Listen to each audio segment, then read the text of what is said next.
Praise the Lord. परमेश्वर के वचन को सीखने के लिए हम एक और दिन आपका स्वागत करते हैं। हम आशा करते हैं कि आपका पिछला सप्ताह परमेश्वर की उपस्थिति में बीता है, आपने परमेश्वर के अनुग्रह को महसूस किया है, उसके साथ में आप चले हैं, आपके जीवन में गवाहियां हैं। आइए हम आगे बढ़ने से पहले छोटी सी प्रार्थना करेंगे। प्रेमी पिता, हम आपका धन्यवाद करते हैं। तू हमारा परमेश्वर है, तू हमारा राजा है, तू हमारी चिंता करता है, तू हमारा पिता है और तू हमारे लिए हर बातों का इंतजाम कर चुका है। तूने यीशु मसीह को इसीलिए भेजा था। हम तेरा धन्यवाद करते पिता, और ये अनुग्रह चाहते हैं कि आज की बाइबल स्टडी में आपकी सहायता हमें मिलने पाए, आपके पवित्र आत्मा का नियंत्रण होने पाए। हमें से हर एक जन से आप बातचीत कीजिए, हमें से हर एक जन को उकसाइए, हमें से हर एक जन को उत्साहित कीजिए, मेरी मदद कीजिए ताकि मैं तेरे वचन को हर एक प्रियजनों तक पहुंचा सकूं और हर एक उसके द्वारा बल पाए तेरे नाम की महिमा के लिए, यीशु मसीह के नाम में, आमीन। प्रिय मित्रों, आज के दिन हम पुराने नियम की एक महत्वपूर्ण व्यक्ति के जीवन से कुछ बातों को सीखेंगे अपने लिए। परमेश्वर हमसे प्रेम करता है, इस संसार के लोगों से प्रेम करता है, लेकिन वो इस संसार के सब लोगों पर अपना अनुग्रह प्रकट नहीं कर पाता। वो उसी पर अपना अनुग्रह प्रकट करता है जो उसकी शर्त को पूरी करता है। अभी के समय में उसकी शर्त है यीशु मसीह पर विश्वास करना। पुराने समय में दूसरे प्रकार से परमेश्वर चुनता था और इसी क्रम में उसने एक व्यक्ति को चुन करके रखा था जिसका बाइबल बार बार वर्णन करती है। पुराने नियम में उसकी चर्चा कई बार है, नए नियम में उसकी चर्चा कई बार है। यीशु मसीह का रिश्ता उस व्यक्ति के साथ है और वो व्यक्ति बहुत महत्वपूर्ण है और उसके जीवन में बहुत सारी बातें घटी जिन घटनाओं को देखकर हम अपने जीवन के लिए बहुत सारी चीजों को सीख सकते हैं। और जब परमेश्वर ने उसको चुना और उसको बुलाया, उस समय उसकी उम्र बहुत कम थी और वो अपने सब भाइयों में सबसे छोटा था। वो 8वें नंबर पर था। उससे बड़े उसके 7 भाई थे जो उससे कहीं योग्य थे, जो उससे कहीं अधिक बलशाली थे, बुद्धिशाली थे और सामर्थ्यवान थे, हर प्रकार से योग्य थे। और इस व्यक्ति में कोई खास योग्यता नहीं थी, लेकिन परमेश्वर ने इस व्यक्ति पर अनुग्रह किया और इसको अपने लिए चुना। उन दिनों में इजराइल जो देश था, वे लोग एक राजा की तलाश में थे और परमेश्वर ने उनके लिए उनके कहने के अनुसार एक राजा दिया था जिसका नाम था शाऊल।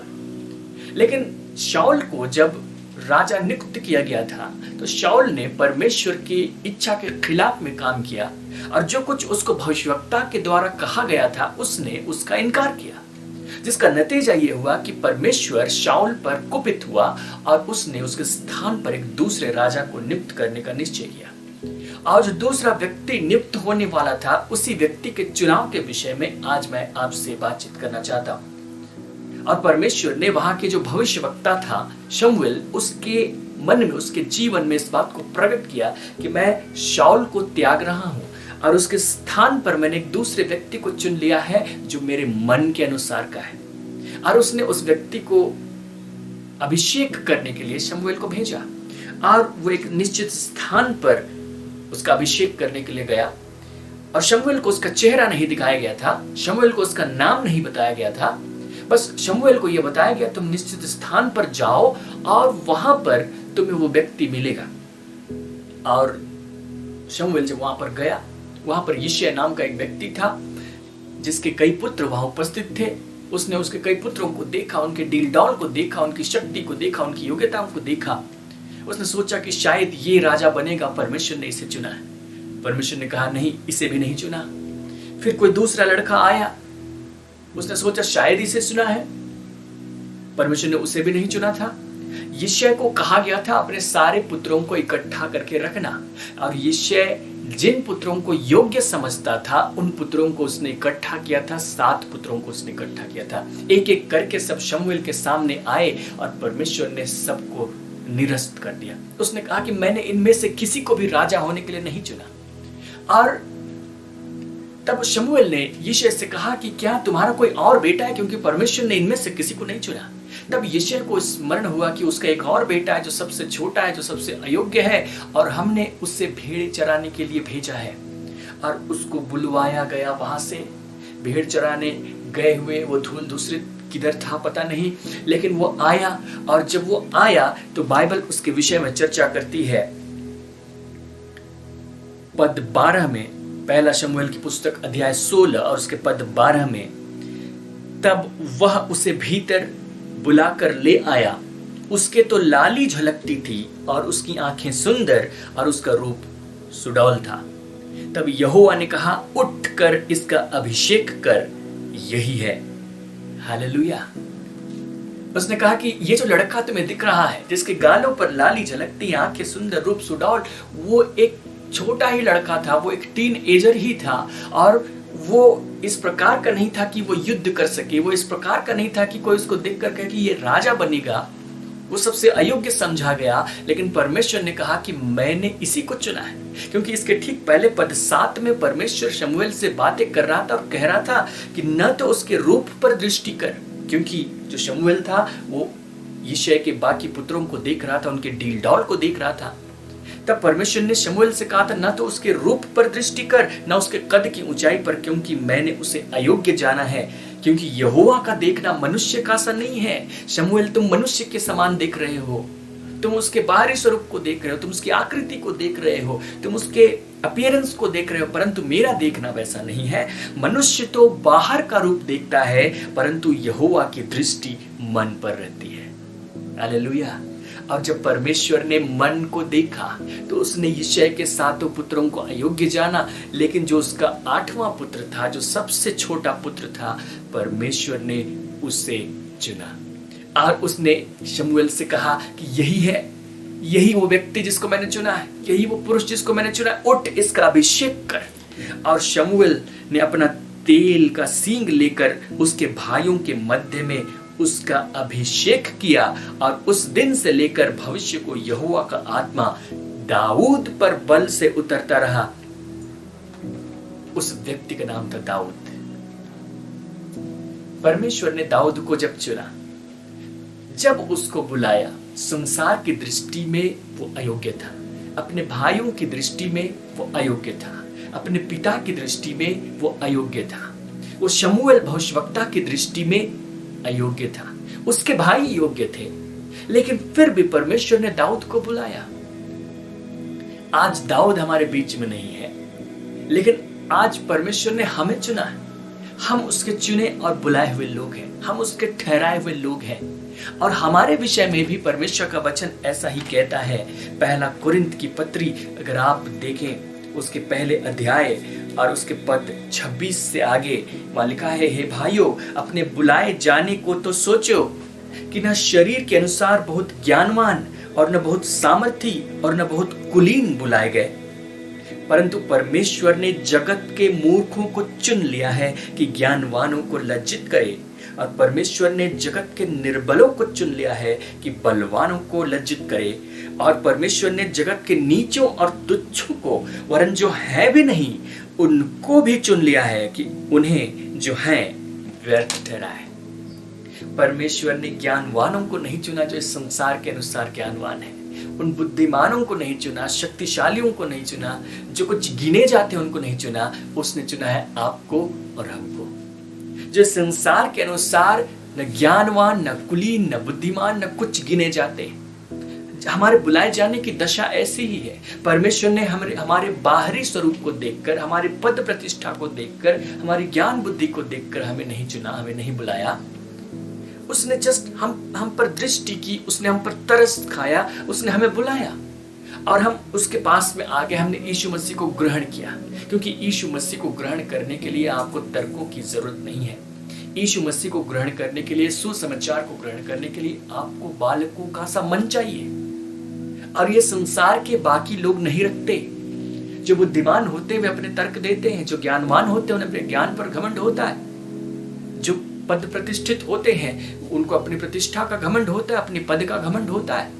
वे कहते हैं हमें यीशु की क्या आवश्यकता। लेकिन जब उसने हमें बुलाया, हमने यीशु को ग्रहण किया, परमेश्वर ने देखा कि यही लोग यीशु को ग्रहण कर सकते हैं। उसने हमें भी बुलाया, जैसे उसने दाऊद को बुलाया, जैसे उसने दाऊद को चुना, जैसे उसने उसका अभिषेक किया, उसने उसी प्रकार आज हमें भी अपने लिए ठहराया है।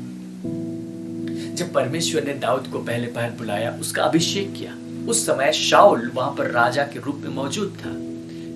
और एक समय ऐसा था दाऊद के अभिषेक से पहले इसी शमूएल भविष्यवक्ता ने उस शाऊल का भी राज्य अभिषेक किया था। उसने परमेश्वर की आज्ञा के अनुसार उसी कुप्पी से शाऊल के सिर पर भी तेल उंडेलकर राजा होने के लिए अभिषेक किया था। और शाऊल राजा बन भी गया था। उसकी अपनी सेना हो गई थी, उसके अपने लोग हो गए थे, उसके अपने महल हो गए थे, उसकी अपनी शान शौकत हो गई थी, सब कुछ था। और ऐसी हालत में परमेश्वर ने एक और व्यक्ति को चुना जो उसके स्थान पर राजा बनेगा। और जो दाऊद है वो शाऊल का रिश्तेदार नहीं है, वो उसका बेटा नहीं है। आमतौर पर जब लोग अपने किसी पद में होते हैं तो चाहते कि उसके संतान उस पद को ले, कोई दूसरा व्यक्ति वहां न आ जाए। और राजाओं के साथ तो ऐसा होता है कि वे चाहते कि उनका ही वंश वहां पर रहे, कोई और वहां आकर कब्जा न कर ले। किसी और से खतरा समझते हैं तो उसको मार डालना चाहते हैं। लेकिन परमेश्वर ने इस खतरे की स्थिति में दाऊद को चुना। और दाऊद अभी शक्तिशाली नहीं है, दाऊद अभी बुद्धिमान नहीं है, दाऊद अभी योग्य नहीं है युक्तियां करने में और बहुत सारे काम करने में। लेकिन परमेश्वर दाऊद को चुन रहा था। इसका मतलब यह है कि परमेश्वर शाऊल के लिए एक शत्रु भी तैयार कर रहा था। दाऊद ने कभी शत्रुता उसे नहीं की, लेकिन कम से कम शाऊल के मन में तो आया कि ये लड़का अगर राजा बनेगा तो इसका मतलब है कि जो मेरे बेटे होंगे वे राजा नहीं बन सकेंगे, मेरी संतान राजा नहीं बन सकेगी। हो सकता है कि ये व्यक्ति हमारे खानदान का नाश कर दे, इसलिए मुझे इसका नाश करना पड़ेगा। और बाद में ये शाऊल उसके जान का दुश्मन भी बना। तो परमेश्वर ने जब हमें बुलाया है तो ऐसा नहीं है कि हम लोग हमेशा सब कुछ हमारे लिए सब कुछ भला ही भला होगा, सब कुछ उत्तम ही उत्तम होगा, सब कुछ हमारे पक्ष में होता चला जाएगा, हमारे मार्गों में हमेशा फूल बिखरे रहेंगे, हमारे रास्ते में, हमारे मैदानों में हमेशा धूप रहेगी, खिली हुई बहारें चलती फिरेंगी। ऐसा हमेशा होने वाला नहीं। यहाँ पर परिस्थितियां आएंगी, बदलेंगी, हमारे खिलाफ में होंगी परिस्थितियां, और लोग और वातावरण और सब कुछ हमेशा हमारे पक्ष में बना हुआ नहीं रहेगा। सिर्फ एक व्यक्ति हमारे पक्ष में बना हुआ रहेगा और वो है परमेश्वर। हमें इस बात की गांठ बांध लेनी चाहिए। आज हम लोग दाऊद के जीवन से देखना चाहते हैं। जब परमेश्वर ने दाऊद का अभिषेक किया, उसके बाद उसी पहले शमूएल की पुस्तक अध्याय 16 पद 14 बताता है कि यहोवा का आत्मा शाऊल पर से उठ गया और एक दुष्ट आत्मा उसे यहोवा की ओर से घबराने लगा।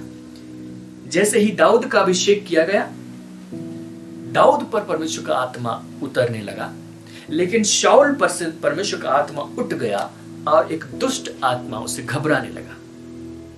शाऊल के जीवन में समस्याएं शुरू हो गई। परमेश्वर की तरफ से भेजी हुई समस्याएं शुरू हो गई, क्योंकि उस समय पुरानी वाचा थी, इसलिए परमेश्वर दुष्ट आत्माओं के द्वारा भी उस प्रकार काम कर लेता था।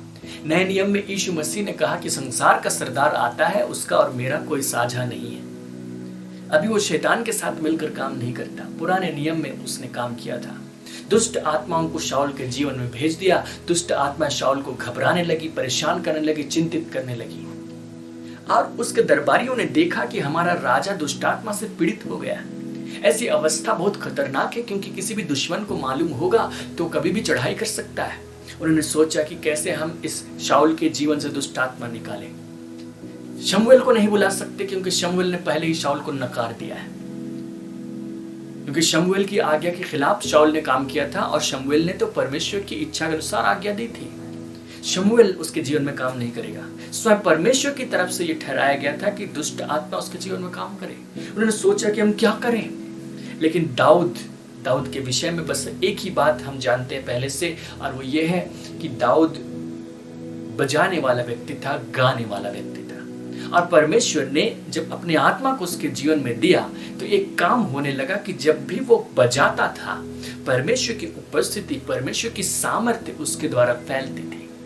और जो लोग थे, उसके अगल बगल के लोग थे, जो उसके पड़ोसी थे, जो उसके साथ चराने जाते थे, उन्होंने इस बात का अनुभव किया कि इस व्यक्ति के बजाने में कुछ विशेष है, कि जब वो बजाता है तो कुछ अलग वातावरण हो जाता है, कुछ अलग सामर्थ्य होती है, कुछ अलग उपस्थिति होती है। और ये चर्चा होते होते राज दरबारियों तक पहुंची। उन्होंने शाऊल को सुझाव दिया कि क्यों ना उस दाऊद को बुलाया जाए और वो आकर यहाँ तुम्हारे लिए बजाया करे, और जब वो बजाएगा दुष्ट आत्मा तुझ पर से हट जाएगा, तो चैन पाकर अच्छा हो जाएगा। शाऊल को भी ये अच्छा लगा।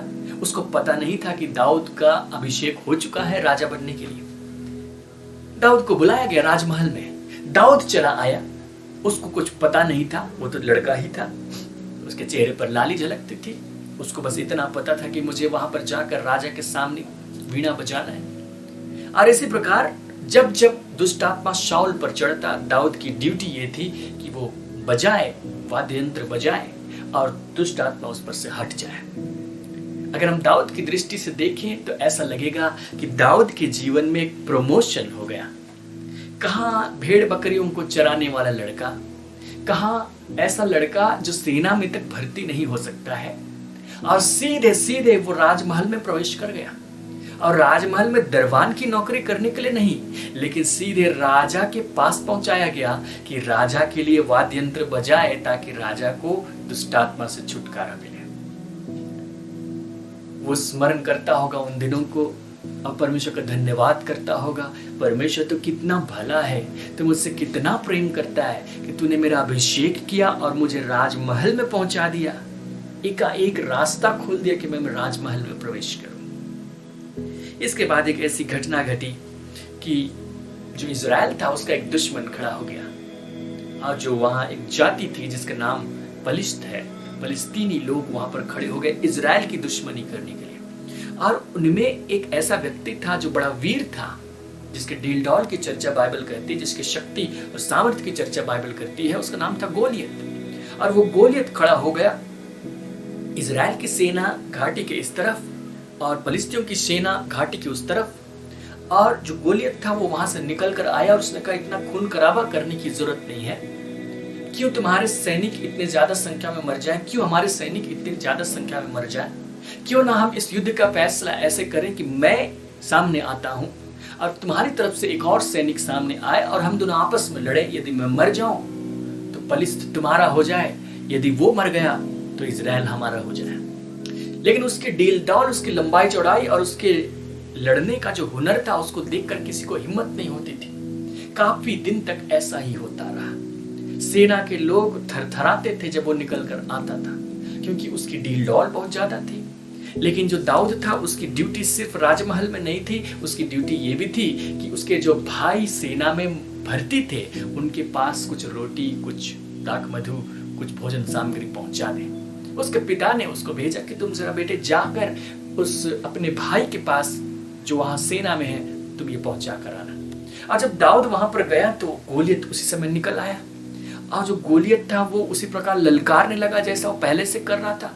दाऊद ने पूछा कि ये क्या हो रहा है, इस प्रकार का युद्ध तो मैंने कभी नहीं सुना, ये क्या हो रहा है। उसको बताया गया तो उसने सोचा, उसने कहा कि जीवित परमेश्वर के सामने ये खतना रहित फलिस्ती जो वाचा से परे है वो क्या है, हम लोग इसको यूं ही हरा सकते हैं। करते करते उसकी बात उसके भाई एलियाब के कान तक पहुंची। एलियाब ने उसको बुलाकर डांटा, तू यहां क्या कर रहा है, अरे तू जा भेड़ बकरियां चरा, तो उसको जो ड्यूटी मिली है वो कर, लड़ना भिड़ना तेरा काम नहीं है, तू अयोग्य है इस काम के लिए। लेकिन हम इस कहानी को पूरी तरह जानते, आप बचपन से सुनते आए होंगे कि दाऊद ने परमेश्वर की सामर्थ पर भरोसा किया। उसने इस बात पर भरोसा किया कि परमेश्वर उसके साथ में है, परमेश्वर जो उसको दिखाई नहीं दे रहा था, परमेश्वर जो उसको सुनाई नहीं दे रहा था, बस इतना दिखता था कि जब वो बजाता है वो दुष्ट आत्मा शाऊल में से निकल जाता है। और उसने इस बात को देखा था कि जब मैं भेड़ बकरियों को चराने के लिए जाता हूँ, जो भी जंगली जानवर हमला करते हैं, मैं उनके हाथ से अपने जानवरों को छुड़ा लेता हूँ, क्योंकि परमेश्वर मेरी सहायता करता है। वो इतना जानता था, अपने परमेश्वर पर अपने अनुभव के साथ भरोसा रखना सीख रहा था, अपने छोटे छोटे कामों में परमेश्वर की सहायता को देख रहा था। उसने कहा कि इस बड़े काम में भी परमेश्वर मेरी सहायता करेगा। समस्या विकट है, समस्या सिर्फ मेरी नहीं है, पूरी इजराइल की है, लेकिन मेरा परमेश्वर, मैं जानता हूं कि वो कैसा है। उसने मेरी मदद की है, उसने पहले मेरा साथ दिया है, आज भी वो मेरा साथ देगा। और इसलिए वो खड़ा हुआ, उसकी बात राजा तक पहुंची कि लड़का जाकर उसे लड़ेगा। राजा ने उसे कहा कि तुम मेरे कवच पहन लो, तुम मेरे हथियार धारण करो और जाओ उसे लड़ो। लेकिन जब उसने उन सबको धारण किया तो उसे चला नहीं गया। उसने कहा कि मुझसे ये सब नहीं होगा, मुझे अपने तरीके से लड़ने दो। अब जैसे उसके तरीके थे, उसने गोफन में गोली ली और उसने गोलियत को उसका सामना करने के लिए निकल गया, और हम जानते हैं उसने पहली गोली से ही गोलियत को मार गिराया। उसके बाद जो हुआ वो दाऊद के जीवन में और भी ज्यादा उत्साहवर्धक था, क्योंकि जो उसके लोग थे वहां, इजराइल के लोग, वे उल्लास से भर गए, हमारा दुश्मन मर गया। अब मारने वाला कौन है? मारने वाला एक छोटा सा लड़का है। फलिस्तीयों की तो बड़ी हार हुई है, इतना बड़ा गोलियत, इतना बड़ा वीर, इतना बड़ा लड़ने में निपुण व्यक्ति, और वो एक छोटे से भेड़ चराने वाले लड़के का सामना नहीं कर पाया, वो भी गोफन की गोली से मर गया। ऐसा व्यक्ति किस काम का? परमेश्वर उनकी तरफ है, हम लोग कुछ नहीं कर पाएंगे। वे तो उल्टे पांव भाग गए, उन्होंने पीठ दिखाई। दाऊद के विषय में जय जयकार हुई, और वहां की स्त्रियों ने गाना गाया। स्त्रियों ने क्या गाया? उन्होंने दाऊद के सम्मान में ये गाया। पहला शमूएल अध्याय 18 उसके पद 7, शाऊल ने तो हजारों को परंतु दाऊद ने लाखों को मारा है। स्त्रियों की जो उनके जो गीत थे वो भी बहुत कमाल के थे। शाऊल ने बहुत सारी सेनाओं को मारा था, उनमें से गोलियत के समान कोई भी नहीं था। उन्होंने कहा कि शाऊल ने मारा है, हम इनकार नहीं करते, लेकिन उसने हजारों को मारा। लेकिन दाऊद ने मारा तो उसने एक को था, लेकिन उन्होंने कहा लाखों को मारा। दाऊद की प्रतिष्ठा के लिए, दाऊद के स्वागत के लिए गीत उन्होंने सोचा हम बना कर गाएं। उनमें से बहुत सारी स्त्रियां तो चाह रही थी कि दाऊद से उनका विवाह हो जाए। उन्होंने गीत गाया, दाऊद ने लाखों को मारा, लेकिन ये गीत होते होते राजा के कानों में पड़ा। उसको बहुत बुरा मालूम पड़ा। मेरे लिए 1000 ठहराए और उसके लिए लाख ठहराए, अब इसके बाद क्या होना बाकी रह गया? अब उसी को सारा राज्य मिल जाएगा। सब लोग उसके पक्ष में हो गए हैं, और वो उसकी दुश्मनी करने के लिए और भी तैयार हो गया। इसी कहानी के बीच में जब आप पढ़ेंगे तो ये पाएंगे कि जो शाऊल था उसका बेटा योनातान के साथ दाऊद की दोस्ती हो गई, और उनके बीच में ऐसी दोस्ती हो गई, इतना प्रेम गहरा हो गया कि योनातान उस पर अपनी जान छिड़कता था, वो उसके लिए प्राण देने तक के लिए तैयार था। दाऊद के नजर से देखें, पहले वो भेड़ चराता था, वहां से उसको राजमहल पहुंचाया गया, उसने गोलियत को मारा, सारा राज्य उसके पक्ष में हो गया है, और जो शाऊल राजा का बेटा है वो उसके पक्ष में हो गया है। इसके बाद बाइबल ये बताती है कि दाऊद को जो शाऊल की सेना थी, इजराइल की सेना थी, उसमें सेनापति का पद दे दिया गया। जिसने कभी युद्ध की विद्या नहीं सीखी, परमेश्वर के अनुग्रह से उसको सेनापति का पद दे दिया गया। और शाऊल ने षड्यंत्र किया कि क्यों ना इस दाऊद को खत्म कर दिया जाए, तो मैं अपनी बेटी के विवाह के लिए दाऊद को निमंत्रण देता हूं। यह षड्यंत्र था, लेकिन उसकी बेटी मीकल भी दाऊद के प्रेम में पड़ गई। तो सब कुछ जो उसकी तरफ से था शाऊल को छोड़कर, अभी जो दाऊद को दिखाई दे रहा था वो था सब कुछ मेरे पक्ष में है। परमेश्वर मेरे पक्ष में है। मेरे पिता का घराने ने पहले साथ नहीं दिया, लेकिन अब वो मेरे पक्ष में है। इजराइल मेरे पक्ष में है, योनातान मेरे पक्ष में है, राजा मेरे पक्ष में है, जैसा वो सोचता था। राजा की बेटी मेरे पक्ष में हो गई, मैं सेनापति बन गया हूं। लेकिन जो शाऊल था उसको एक चिंता भीतर ही भीतर खाए जा रही थी, और वो ये कि ये व्यक्ति ऐसा हो गया है कि इसका प्रभाव बढ़ता जा रहा है, मेरे ऊपर खतरा मंडरा रहा है, मेरे वंश पर खतरा मंडरा रहा है, इस व्यक्ति को नष्ट करना होगा। और उसके बाद बाइबल इस बात को बताती है कि जो शाऊल था उसने दाऊद को पकड़ने के लिए लोग भेजे।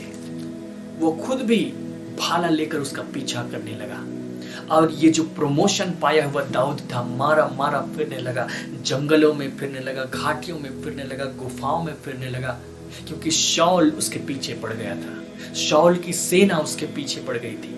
और ऐसा नहीं था कि वह शाऊल को नहीं मार सकता था। यदि वो गोलियत को मार सकता है तो वो शाऊल को भी मार सकता है, लेकिन उसके मन में शाऊल के प्रति एक सम्मान था कि शाऊल तो वो व्यक्ति है जिसका अभिषेक परमेश्वर ने किया है, वो परमेश्वर का अभिषिक्त है, मैं उसको नहीं छूऊंगा। अगर वो गलत भी करेगा मैं उसको नहीं मार सकता, लेकिन वो मुझे मार सकता है, उसका अभिषेक पहले किया गया। वो अपनी जान बचाने के लिए भागा, जो उसका सब कुछ था वो लुट गया। राजमहल से वो जाता रहा, वो जंगलों में रात बिताने लगा। जो उसकी बेटी से मंगनी हुई थी, विवाह हो रहा था, वो सब कुछ अपनी बेटी से दूर, उसकी बेटी से दूर चला गया, मीकल से दूर चला गया। जो सेनापति का पद था, अब उसकी सेना में कोई नहीं है, वो कोई सेनापति नहीं है। उसका अपना कोई घर नहीं है, वो यहाँ वहां जान बचाते हुए फिर रहा है। उसकी स्थिति ऐसी हो गई, और ये स्थिति जो उसकी है, मैं आपको कहना चाहता हूं कई बार हमारे जीवन में ऐसी स्थितियां आती हैं। जब परमेश्वर हमें आशीष देता है, पहले पहल हमें बहुत अच्छा लगता है, उसने हमें ये भी दिया, हमें वो भी दिया, हमारी प्रार्थनाओं का ये उत्तर दिया, वो उत्तर दिया, प्रमोशन पर प्रमोशन, और हम बहुत खुश हो जाते, बहुत आनंदित हो जाते, परमेश्वर हमारे साथ है। जब उन दिनों में परमेश्वर की बड़ाई करते हैं तो लगता है कि वाह क्या बात है, मैं कभी पीछे नहीं हटूंगा। लेकिन एक बात ये भी है, गांठ बांध लेनी चाहिए कि हमारा एक शत्रु है जो अपनी शत्रुता निभाता है। परमेश्वर हमारे पक्ष में हो जाता है, लोगों को हमारे पक्ष में कर देता है, सब कुछ परिस्थितियों को भी हमारे पक्ष में कर देता है। लेकिन एक व्यक्ति है जो शैतान है, परमेश्वर उसको हमारे पक्ष में नहीं करता, और वो अपनी दुश्मनी निभाता है, वो षड्यंत्र करता है, वो योजनाएं बनाता है, हमारे खिलाफ में काम करता है, वो परिस्थितियों को बिगाड़ता है, लोगों को भड़काता है और हमारे खिलाफ चढ़ाई करता है, तरह तरह के विचारों को भेजता है, डिप्रेशन को भेजता है, निराशा को भेजता है, हताशा को भेजता है, परेशानी और चिंता को भेजता है। और उन बातों को देख देख कर, उन बातों को सुन सुनकर हम परेशान हो जाते हैं। नकारात्मक बातें कहने वाले लोग हमारे घरों तक चले आते हैं, हमारे पास चले आते हैं, तरह तरह की बातें कहने लगते हैं और हम उनकी बातों से दब जाते हैं। परिस्थितियां दाऊद के जीवन में आई थी, परिस्थितियां आपके जीवन में भी आएंगी। परमेश्वर ने दाऊद को चुना था, परमेश्वर ने आपको भी चुना है। लेकिन आज दाऊद के जीवन से हम इस बात को सीख रहे हैं कि किस प्रकार दाऊद ने इन सब का सामना किया और इनके बीच में से निकल गया। यदि आप ऐसी परिस्थितियों से गुजर रहे हैं, यदि इन पिछले कुछ महीनों से आपके साथ में कुछ गलत हो रहा है, कुछ बुरा हो रहा है, कुछ ऐसा घट रहा है जिसको आप सहन नहीं कर पा रहे हैं, कुछ ऐसा हुआ जिसको आप बर्दाश्त नहीं कर पा रहे हैं, तो इस बात को समझिए कि शैतान अपना खेल खेल रहा है। परमेश्वर तो आपके पक्ष में बना हुआ है, परमेश्वर आपको कभी नहीं छोड़ेगा, उसने वादा किया है। लेकिन जो शैतान है वो आपके सामने के वातावरण को धूल धूसरित कर देता है, वो आपके सामने आंधी और तूफान को खड़ा कर देता है कि आपका विश्वास डगमगा जाए, कि आप परमेश्वर से चूक जाए, कि आप परमेश्वर को छोड़ कहीं और चले जाएं, मनुष्य की तरफ चले जाएं, संसार की तरफ चले जाएं, या किसी जादू टोना वाले के पास चले जाएं। वो आपको भड़काएगा ताकि आपको परमेश्वर से दूर हटा ले जाए। जो आपके सामने वातावरण है वो वास्तव में नहीं है, वो आपको दिखाया जाता है। जो छोटी सी चिंता है वो उसको बड़ा करके आपको दिखाता है, जो छोटी सी परिस्थिति है, जो छोटी सी घटना है, उसको बहुत विशाल करके आपको दिखा देता है कि आपके जीने और मरने का प्रश्न हो जाता है। लेकिन वो वास्तव में है नहीं, आपको ऐसा दिखाया जा रहा है ताकि आप परमेश्वर को छोड़ दें, ताकि आप परमेश्वर से दूर हो जाए, ताकि आपका प्रार्थना करना कम हो जाए, ताकि आपका संगति करना कम हो जाए, ताकि आप बाइबल से दूर हो जाए, ताकि आप उन चिंताओं को मन में लेकर घुमड़ते रहें, परेशान रहें, आत्महत्या के लिए भी प्रेरित हो जाए। वो इन कामों को करता है। लेकिन आप इस बात को जानिए इन परिस्थितियों के बीच में कि चाहे कोई आपका साथ दे न दे, चाहे कुछ भी आपके पक्ष में दिखे न दिखे, परमेश्वर हमेशा आपके पक्ष में है। और शैतान इसी बात पर पर्दा डालना चाहता है, इसलिए आपके सामने की स्क्रीन को बदल देना चाहता है। वो दिखाना चाहता है कि सब कुछ आपके खिलाफ है, यहाँ तक कि परमेश्वर ने आपको छोड़ दिया। परमेश्वर आपको कभी नहीं छोड़ता। उसने जो वाचा हमारे साथ बांधी है, उसने जो यीशु मसीह का बलिदान कर दिया है, उसमें ऐसी सामर्थ है कि वो हमें कभी भी नहीं छोड़ेगा। इसलिए हमें भी कभी भी परमेश्वर के को छोड़ने के लिए सोचना नहीं चाहिए, उससे दूर होने के लिए सोचना नहीं चाहिए, उससे संगति गहरी करने के लिए सोचना चाहिए। दाऊद ने ऐसी परिस्थितियों में क्या किया? अगर आप दाऊद के गीतों को पढ़ेंगे भजन संहिता की पुस्तक में, तो आपको इसकी झलक मिलेगी। वहाँ बहुत सारे गीत हैं जो दाऊद ने लिखे, बहुत सारे गीत हैं जो कोरहवंशियों ने लिखे, अलग अलग लोगों ने लिखे। उन पूरी गीत की पुस्तक हमारे पास है बाइबल के रूप में। अलग अलग परिस्थितियों में जब दाऊद ने उन गीतों को गाया, उन परिस्थितियों के बारे में भी गीतों के ऊपर कभी कभी लिखा गया। इसी प्रकार एक गीत है भजन संहिता की पुस्तक में अध्याय 23, और वो गीत आप जानते हैं जो दाऊद का गाया हुआ गीत है, जिसने कहा था कि यहोवा मेरा चरवाहा है, मुझे कुछ घटी न होगी। वो मुझे हरी हरी चराइयों में बैठाता है, मुझे सुखदाई जल के झरने के पास ले चलता है। वह मेरे जी में जी ले आता है, धर्म के मार्गों में वह मेरे अपने नाम के निमित्त मेरी अगुवाई करता है। चाहे मैं घोर अंधकार से भरी हुई तराई में होकर चलूं तो भी हानि से न डरूंगा, क्योंकि तू मेरे साथ रहता है। जब हम इस गीत को पढ़ते हैं हमें पता नहीं चलता कि उसने गीत कब लिखा, राजमहल जाने से पहले, भेड़ बकरियां चराते वक्त, या कब। लेकिन इस गीत में कुछ ऐसा संकेत है जो इस बात को बताता है कि वो ऐसी परिस्थिति के विषय में लिखता है कि वह घोर अंधकार की तराई में से होकर मानो जा रहा। तूने मेरे सताने वालों के सामने मेरे लिए मेज बिछाता है। उसके सताने वाले हो गए, ऐसी परिस्थिति में उसने इस गीत को गाया। और मैं समझता हूं कि ये उन दिनों का गीत है जब शाऊल दाऊद का पीछा कर रहा था। उसके पास खाने के लिए भोजन नहीं, उसके पास रहने के लिए घर नहीं, जो कपड़ा पहनकर भागा है वही उसके पास है, नहाकर बदलने के लिए शायद उसके पास कपड़े नहीं है, साथ देने के लिए शायद कोई मनुष्य नहीं है। लेकिन उसका गीत है कि यहोवा मेरा चरवाहा है, मुझे कुछ घटी नहीं होगी। वह मुझे सुखदाई जल के पास ले जाता है, मुझे हरी चराई में बैठाता है। ये वो विश्वास है, ये जो उसका प्रेम है इस गीत में प्रकट हो रहा है। वो परिस्थितियों के अनुसार नहीं कहता कि परमेश्वर देखो ऐसी परिस्थितियां इसलिए मेरे साथ है। उसका कहना है कि परिस्थितियां कुछ भी हो, यहोवा मेरा चरवाहा है। परिस्थितियां कुछ भी हो, व्यवहारिक जीवन में कुछ भी हो, वह मुझे सुखदाई जल के पास ले जाता है, वो मुझे हरी चराई में बैठाता है। मैं घोर अंधकार से भरी हुई तराई में से होकर जाता हूं, लेकिन हानि से नहीं डरूंगा, क्योंकि वो मेरे साथ है। मेरे सताने वालों के सामने मेरे लिए मेज बिछाता है। मेरा कटोरा उमड़ रहा है। भलाई और करुणा निश्चित रूप से मेरे साथ जीवन भर बनी रहेंगी। उसने इस गीत को गाया, उसने परमेश्वर के प्रति अपने विश्वास को प्रकट किया। उसका जो छोटा छोटा अनुभव था पहले का, उस अनुभव को लेकर वो स्मरण करता होगा कि परमेश्वर ने पिछले जीवन में मेरी मदद की है, उस परिस्थिति में मुझे मदद की है। जब शेर और भालू से मेरा सामना हुआ उस समय मदद की है, गोलियत से सामना हुआ उस समय मदद की है। वो अब भी मेरे साथ है, अब भी मेरी मदद करेगा। सामने जो परिस्थिति दिख रही है मैं इसको पार कर जाऊंगा। अभी घोर अंधकार लगता है, अभी शत्रु मेरे चारों तरफ दिखते हैं, लेकिन परमेश्वर मेरे साथ है। निश्चय भलाई और करुणा जीवन भर मेरे संग बनी रहेंगी। और परमेश्वर के प्रति इसी विश्वास को प्रकट करने का नतीजा देखिए, एक दिन आखिरकार दाऊद फाइनली इजराइल का राजा हो गया। उसने इस प्रकार अपनी परिस्थितियों के बीच में इस गीत को गाया। उसी प्रकार उसके और भी गीतों को आप देखिए। भजन संहिता की पुस्तक अध्याय 27, यहोवा परमेश्वर मेरी ज्योति और मेरा उद्धार है, मैं किससे डरूं। यहोवा मेरे जीवन का दृढ़ गढ़ ठहरा है, मैं किसका भय खाऊं। उसके दुश्मन उसके चारों तरफ है। अब वो जंगलों में है, अब वो गुफाओं में है, अब वो कंदराओं में है, घाटियों में है, राजमहल से निकल गया है। उसका कोई अपना गढ़ नहीं है।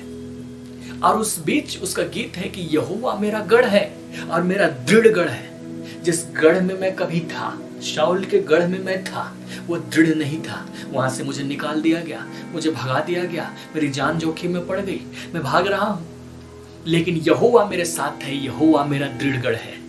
उसने गीत गाया, जब गर्मियों ने जो मुझे सताते और मुझे से बैर रखते थे, मुझे खा डालने के लिए मुझ पर चढ़ाई की, तब वे ही ठोकर खाकर गिर पड़े। चाहे सेना भी मेरे विरुद्ध छावनी डाले तो भी मैं न डरूंगा। चाहे मेरे विरुद्ध लड़ाई ठन जाए, उस दशा में भी मैं हियाव बांधे निश्चिंत रहूंगा। ये उसका गीत है। उस नकारात्मक परिस्थिति के बीच में ये उसकी विजय की घोषणा है। अभी लड़ाई ढंग से नहीं हुई है, अभी सैनिकों से उसका आमना सामना नहीं हुआ है, अभी शाऊल के साथ उसका आमना सामना नहीं हुआ है, लेकिन उसने कहा जो सताने के लिए मेरे पास आते हैं, जो मेरे विरुद्ध षड्यंत्र करते हैं, वे खुद ठोकर खाकर गिरेंगे। सेना भी मेरे विरुद्ध छावनी डाले, क्योंकि शाऊल उसके पीछे सेना लेकर पड़ गया था। ऐसी परिस्थिति में भी मैं निश्चिंत रहूंगा, मैं नहीं डगमगाऊंगा। उसने एक ही यत्न अपने जीवन में रखा, और वो ये कि मैं यहोवा के भवन में जाना चाहता हूँ, मैं वहां पर प्रार्थना करना चाहता हूँ, मैं उसकी उपस्थिति में वहां पर समय बिताना चाहता हूँ। क्योंकि स्मरण रखिए, वो पुराने नियम का समय था, परमेश्वर की उपस्थिति के लिए उनको तंबू में जाना पड़ता था। उसने इस गीत को गाया, मैं एक वर मैंने यहोवा से मांगा है, उसी के यत्न में लगा रहूंगा। कि मैं जीवन भर यहोवा के भवन में रहने पाऊं। उसने इस गीत को गाया। जब दुख की परिस्थिति आती है, जब विपदा आती है, जब परिस्थितियां नकारात्मक हो जाती है, लोग रोते हैं, लोग परेशान होते हैं, लोग चुपचाप हो जाते हैं, लोग कहते मुझसे बात मत करो, मुझे मत टोकना। लेकिन दाऊद एक ऐसा व्यक्ति जो ऐसी परिस्थितियों के बीच में गीत लिखता है, ऐसी परिस्थितियों के बीच में गीत गाता है, और उसके गीत विश्वास से भरे हैं। और इसी विश्वास के कारण परमेश्वर उसके जीवन में अद्भुत तरीके से सहायता देता रहा।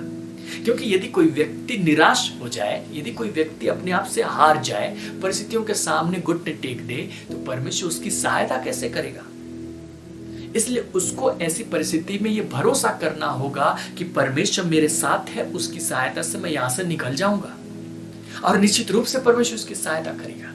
दाऊद की उसने सहायता की, उसने इस गीत को गाया। पद 10 यदि हम पढ़े इसी अध्याय 27 में भजन संहिता, मेरे माता पिता ने तो मुझे छोड़ दिया है, परंतु यहोवा मुझे संभालेगा। ये ऐसी परिस्थिति है जब उसके माँ बाप नहीं है, शायद उसके माँ बाप मर गए, उसके भाई साथ नहीं दे सकते, कोई उसका अपना नहीं है, जो उसका सबसे अपना हो सकता था वो साथ नहीं। लेकिन इस घड़ी परमेश्वर यहोवा मुझे संभालेगा। हे यहोवा, अपने मार्ग में मेरी अगुवाई कर, और मेरे द्रोहियों के कारण मुझको चौरस रास्ते पर ले चल। मेरे विरुद्ध षड्यंत्र हो रहा है, मेरे विरुद्ध चुगली खाई जा रही है, जो लोग मुझसे जलते हैं वे राजा के कान भर रहे हैं, लेकिन तू मेरे साथ रह, मेरे रास्तों को चौड़ा कर, ऐसे रास्ते मेरे लिए बना दे जिस पर मैं चलूं, जिस पर मैं दौड़ूं, मैं गिरूं नहीं। सकरे रास्ते से होकर मुझे जाना नहीं चाहिए, फिसलने का डर है, गिरने का डर है, लेकिन तू मेरे रास्तों को चौरस कर, मुझे चौरस रास्ते पर ले चल। मुझको मेरे सताने वालों की इच्छा पर न छोड़, क्योंकि झूठे साक्षी जो उपद्रव करने की धुन में है मेरे विरुद्ध उठे हैं। यदि मुझे विश्वास न होता कि जीवितों की पृथ्वी पर यहोवा की भलाई को देखूंगा, तो मैं मूर्छित हो जाता। ये थी उसकी परिस्थिति, और इस परिस्थिति में ये था उसका गीत, ये थी उसकी प्रतिक्रिया। और उसकी विजय क्या थी? उसकी विजय थी राजमुकुट, जो बाद में उसको दिया गया। आज मैं आपको कहना चाहता हूं कि आप कैसी परिस्थितियों से गुजर रहे हैं। ये कोई मायने नहीं रखता कि आपकी परिस्थितियां क्या हो रही, ये कोई मायने नहीं रखता कि लोग आपके साथ क्या बर्ताव करें, ये मायने नहीं रखता कि लोग आपके विरुद्ध क्या बोल रहे हैं, ये मायने नहीं रखता कि शैतान ने आपके विरुद्ध में क्या योजना बनाई। मायने ये रखता है कि परमेश्वर ऐसी परिस्थिति में भी आपके साथ है। मायने ये रखता है कि परमेश्वर आपसे बहुत प्रेम रखता है, और यदि उसने अपने इकलौते पुत्र को आपके लिए नरक छोड़ा, उसको मरने के लिए दे दिया, तो बाकी सब कुछ आपको क्यों न देगा। वो आपके साथ में है, आपको बस विश्वास करना चाहिए, आपको बस भरोसा करना चाहिए, आपको बस उठ खड़े होना चाहिए, अपने आंसू पोंछ लेने चाहिए, अपनी नजरें मजबूत करनी चाहिए, भविष्य की तरफ देखिए। आप इस झंझावत को पार कर जाएंगे, इस तूफान को आप थाम देंगे, इस परिस्थिति को आप पार कर जाएंगे, क्योंकि प्रेरित पौलुस भी ऐसी परिस्थितियों से होकर के गुजरा था, और उसने ऐसी परिस्थितियों के बीच में एक पत्री को लिखा था, जिसमें उसने इस बात को बताया कि परमेश्वर ने यीशु मसीह पर विश्वास करने के कारण हमें धर्मी ठहराया, जिसका मतलब है कि परमेश्वर ने हमें ग्रहण किया। अब परमेश्वर के सामने हमें ग्रहण होने के लिए जरूरत नहीं है कि परमेश्वर मुझे ग्रहण कर, परमेश्वर मुझे स्वीकार कर। उसने हमें नकार नहीं दिया, उसने स्वीकार कर लिया है। कुछ और बाकी नहीं रहा हमारे उसके संबंध के बीच में। परमेश्वर ने हमें ग्रहण कर लिया है, उसकी सहायता हमारे लिए। पवित्र आत्मा हमारी निर्बलता में सहायता करता है, हमारे लिए प्रार्थना करता है, और आपको भी प्रार्थना करनी चाहिए। दाऊद के जीवन में पवित्र आत्मा आया था, यही उसकी सहायता थी। उसके हाथ में तो बाइबल भी उपलब्ध नहीं था, उसको उपदेश देने के लिए शमूएल भी उसके साथ में नहीं था, याजक भी उसके पास नहीं थे। कभी कभार एक आध बार मुलाकात हुई याजकों से, कोई नहीं था साथ में, केवल परमेश्वर का आत्मा। और यही आपकी और मेरी जरूरत है हर परिस्थिति में, परमेश्वर का आत्मा, कि वो अपने विचारों से, अपनी सामर्थ से, अपनी योग्यता से हमें भरे। क्योंकि जब उसने हमें बुलाया तो न हम ज्ञानवान, न तो बलवान, न तो शक्तिशाली बुलाए गए, लेकिन फिर भी उसने हमें बुलाया क्यों? ताकि संसार को लज्जित करे। हम अपनी शक्ति से उसे लज्जित नहीं कर सकते, क्योंकि शक्तिशाली तो उधर है। हम अपनी बुद्धि से उसे लज्जित नहीं कर सकते, बुद्धिशाली उधर है। हम अपने अस्तित्व से उन्हें लज्जित नहीं कर सकते, उधर पद प्रतिष्ठित लोग हैं। तो हम कैसे कर सकते हैं? सिर्फ परमेश्वर की दी हुई सामर्थ्य, शक्ति और योग्यता के द्वारा। और ये आती है पवित्र आत्मा के द्वारा। पवित्र आत्मा की ओर दृष्टि कीजिए, पवित्र आत्मा की ओर पुकारिए, पवित्र आत्मा के साथ संबंध मजबूत कीजिए। वही आपको सहायता देगा। उसी की ओर से सारी बातें, सारी सहायताएं आपके जीवन में आएंगी। आपके जीवन में ऐसा गहरा काम होगा जो अब तक नहीं हुआ। ऐसे द्वार खुलेंगे जो अब तक नहीं खुले। ऐसे आइडिया आएंगे जो अब तक नहीं आए। ऐसे अवसर बनेंगे जो नहीं बने, और आप उनमें से होकर गुजर जाएंगे। ऐसी परिस्थितियों के बीच में जब पौलुस गुजरता था, उसका हियाव क्या था, उसकी सहायता क्या थी, उसका विश्वास क्या था। उसने इस प्रकार से कहा, रोमियो की पत्री और उसके अध्याय 8 और उसके पद 35 से आगे, कौन हमको मसीह के प्रेम से अलग करेगा? चुनौती देता है, कौन हमको मसीह के प्रेम से अलग करेगा? क्या क्लेश या संकट या उपद्रव या अकाल या नंगाई या जोखिम या तलवार? कौन हमें मसीह के प्रेम से अलग करेगा? जैसा लिखा है, तेरे लिए हम दिन भर घात किए जाते हैं, हम वध होने वाली भेड़ों के समान गिने गए हैं। लेकिन वो जय का घोष करता है, वो विजय उद्घोष करता है। इसके पहले कि वो संसार में अपने युद्ध को जीते, इसके पहले कि परिस्थितियों के ऊपर वो हावी हो जाए, वो विजय उद्घोष करता है। वो कहता है, परंतु इन सब बातों में हम उसके द्वारा जिसने हमसे प्रेम किया है जयवंत से भी बढ़कर है। जो विजय उद्घोष है वो परिस्थितियों पर जय पाने के बाद का नहीं है, वो परिस्थितियों में उलझने के बीच का है। जैसे दाऊद ने गाया, घोर अंधकार से भरी तराई में से होकर मैं चलूं तो भी हानि से न डरूंगा। मेरे सताने वालों के सामने मेरे लिए मेज बिछाता है। वह मेज कहाँ था? लेकिन उसकी घोषणा है, मेज बिछाता है। मेरा कटोरा छलक रहा है, उसका कटोरा कहाँ था? शायद उसमें पेंदी में थोड़ा कुछ रहा होगा, लेकिन उसका मेरा कटोरा उमड़ रहा है। उसने अपने विश्वास और भरोसे को प्रकट किया। निश्चय भलाई और करुणा जीवन भर मेरे संग बनी रहेंगी। जबकि उसके साथ तो बुराई हो रही थी।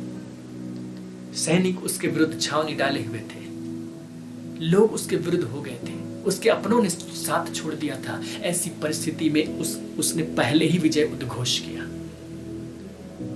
और यही आपको और मुझे करना है कि हम इन सारी परिस्थितियों में जयवंत से भी बढ़कर हैं। और उसने, प्रेरित पौलुस ने इस प्रकार से कहा, क्योंकि मैं निश्चय जानता हूं कि न मृत्यु, न जीवन, न स्वर्गदूत, न प्रधानताएं, न वर्तमान, न भविष्य, न सामर्थ्य, न ऊंचाई, न गहराई और न कोई और सृष्टि हमें परमेश्वर के प्रेम से जो हमारे प्रभु मसीह यीशु में है अलग कर सकेगी। यह है उसकी निश्चयता। प्रेरित पौलुस जब सेवकाई में गया, उसने बहुत कोड़े खाए, उसने बहुत पथराव सहे, उसकी जान जाते जाते बची, उसके जहाज टूट गए, नदियों के जोखिमों में, डाकुओं के जोखिमों में, जाड़े के जोखिम में, सब प्रकार के जोखिम में वो रहा। लेकिन उन सब परिस्थितियों के बीच में वो बल पाता रहा अपने विश्वास के द्वारा, और वो जयवंत हुआ। उसकी घोषणा यही थी कि इन सब परिस्थितियों में मैं जयवंत से बढ़कर, इनमें से कोई भी वस्तु मुझे परमेश्वर के प्रेम से अलग नहीं कर सकती। और यही आपको भी कहना चाहिए। ये पौलुस का कन्विक्शन है कि इनमें से कोई भी बातें मुझे परमेश्वर के प्रेम से अलग नहीं कर सकती। ये आपका और मेरा कन्विक्शन होना चाहिए कि परिस्थितियां मुझको परमेश्वर के प्रेम से अलग नहीं कर सकती। ये बातें, ये वातावरण, ये लोग मुझे परमेश्वर के प्रेम से अलग नहीं कर सकते। और मैं इन सारी परिस्थितियों के बीच में जयवंत से बढ़कर हूं। और निश्चित रूप से आप जयवंत से बढ़कर होंगे। आखिरकार एक दिन आया जब वो व्यक्ति जो दाऊद से शत्रुता कर रहा था, उसकी मौत हो गई। परमेश्वर ने उसका साथ छोड़ दिया था। उसने दाऊद को मारने की कोशिश की, जिसको परमेश्वर ने चुना और कहा कि ये मेरे मन के अनुसार का व्यक्ति है। दाऊद ने शाऊल का सम्मान किया कि वो अभिषिक्त है, लेकिन शाऊल ने दाऊद का सम्मान नहीं किया कि वो अभिषिक्त है। यहां तक कि वो अपने मरने के पहले जादू टोना करने वाली स्त्री के पास चला गया, और आखिरकार वो बेमौत मारा भी गया, और उसकी मृत्यु की सूचना दाऊद तक पहुंच गई। इजराइल राजा से वंचित हो गया, लेकिन दाऊद ने उसके लिए शोक किया, उसके लिए विलाप किया। और जब सब दिन पूरे हो गए तो दूसरा शमूएल की पुस्तक बताती है अध्याय 2 में पद 1 से, इसके बाद दाऊद ने यहोवा से पूछा, क्या मैं यहूदा प्रदेश के किसी नगर में जाऊं? यहोवा ने उससे कहा, हाँ जा। दाऊद ने फिर पूछा, किस नगर में जाऊं? उसने कहा, हेब्रोन में। परमेश्वर के कहने के अनुसार वो वहां गया। दाऊद ने परमेश्वर से पूछा, शाऊल मर चुका है, अब उसका दुश्मन नहीं, पहले ही राज्य उसका हो रहा था। स्त्रियां पहले ही कह रही थी कि दाऊद ने लाखों को मारा, शाऊल ने हजारों को मारा होगा। लोग उसे स्वीकारने के लिए तैयार खड़े, लेकिन वो दौड़कर उनकी बाहों में जाने के लिए तैयार नहीं। वो परमेश्वर से पूछता है कि मुझे कहां जाना चाहिए, मैं जाऊं कि ना जाऊं? परमेश्वर से कहता है, जा, फलानी जगह पर जा। और जब वो जाता है, पद 4 कहता है, तब यहूदी लोग गए और वहां दाऊद का अभिषेक किया गया कि वह यहूदा के घराने का राजा। जब शमूएल ने दाऊद का अभिषेक किया था, वो गुप्त रूप से हुआ था, जहां पर लोगों को पता ना चले, चुपचाप। लेकिन अब लोग उसको राजा बनाने के लिए तैयार हैं। लोग चाहते कि राजा हो जाए। जब वो वहां पर पहुंचा, हेब्रोन में पहुंचा, वहां के लोगों ने कहा, आ तू हमारा राजा हो जा, हम लोग ऑफिशियली तुझे अभिषेक करते हैं हमारे राजा होने के लिए। उन्होंने उसका अभिषेक किया और उन्होंने कहा कि तू हमारा राजा है। लोग कहते मान न मान, मैं तेरा मेहमान। उन्होंने कहा होगा कि मान न मान, अब तू हमारा राजा।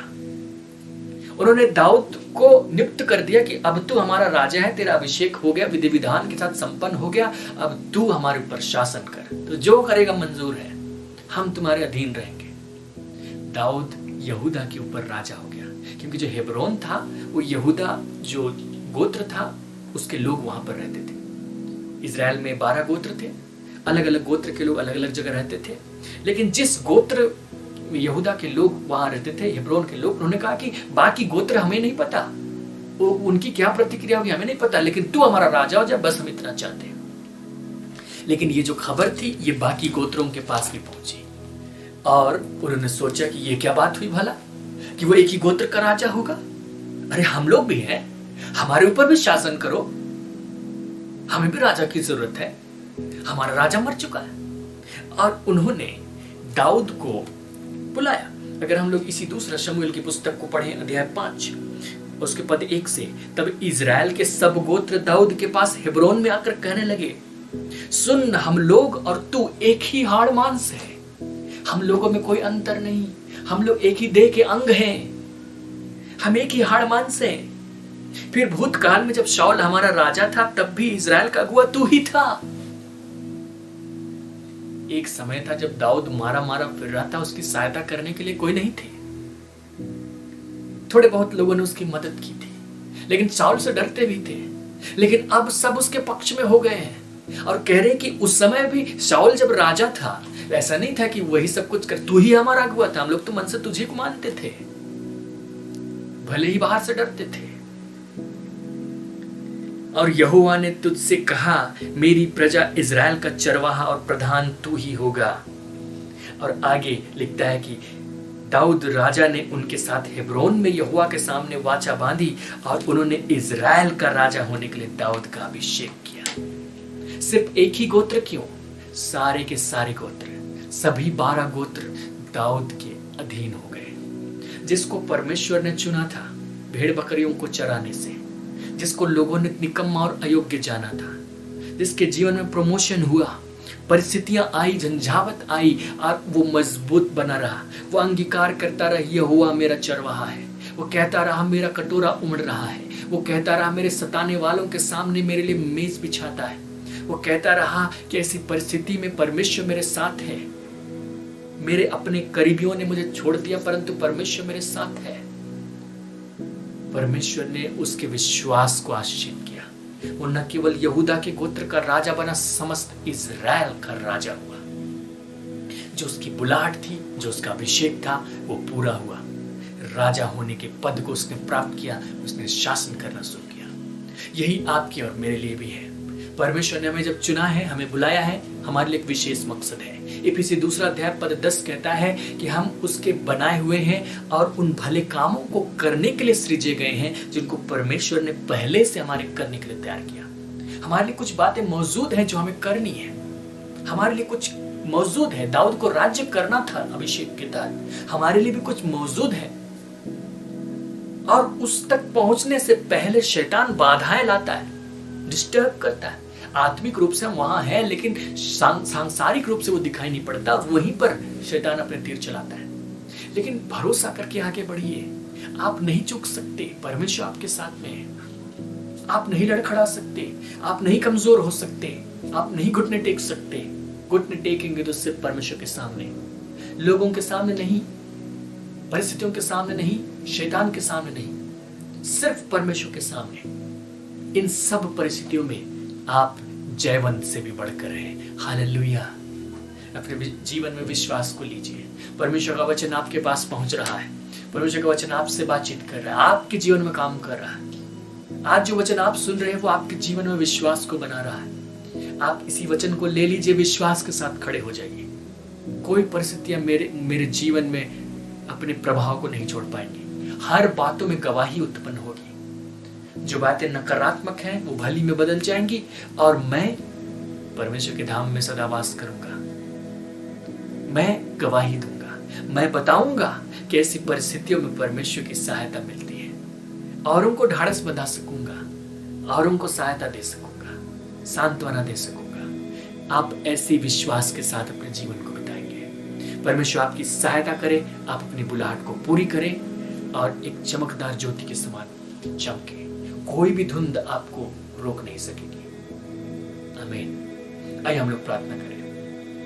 प्रेमी पिता, हम धन्यवाद करते हैं, तूने हमें बुलाया है, तूने हमें चुना है। तूने हमें जब अयोग्य थे उसी समय बुलाया, लेकिन अब जब तूने हमें बुलाया तो अपने आत्मा से हमें भर, परिपूर्ण कर, ताकि हम हर परिस्थिति में तेरे साथ रहें। चाहे परिस्थिति हमारे अनुकूल दिखाई दे, चाहे परिस्थिति हमारे प्रतिकूल दिखाई दे, हर परिस्थिति में हम इस बात को जाने कि तू हमारे साथ है और तेरी सहायता से हर परिस्थिति को अपने पक्ष में कर ले। चाहे लोग हमारा साथ न दे, चाहे शैतान हमारे विरुद्ध षड्यंत्र करे, ऐसी परिस्थिति में भी हम तेरी सहायता से जय पाए और तेरे नाम की महिमा हमारे जीवन से होने पाए। हर एक प्रियो की मदद कर कि वो अपनी परिस्थितियों पर जय पाए।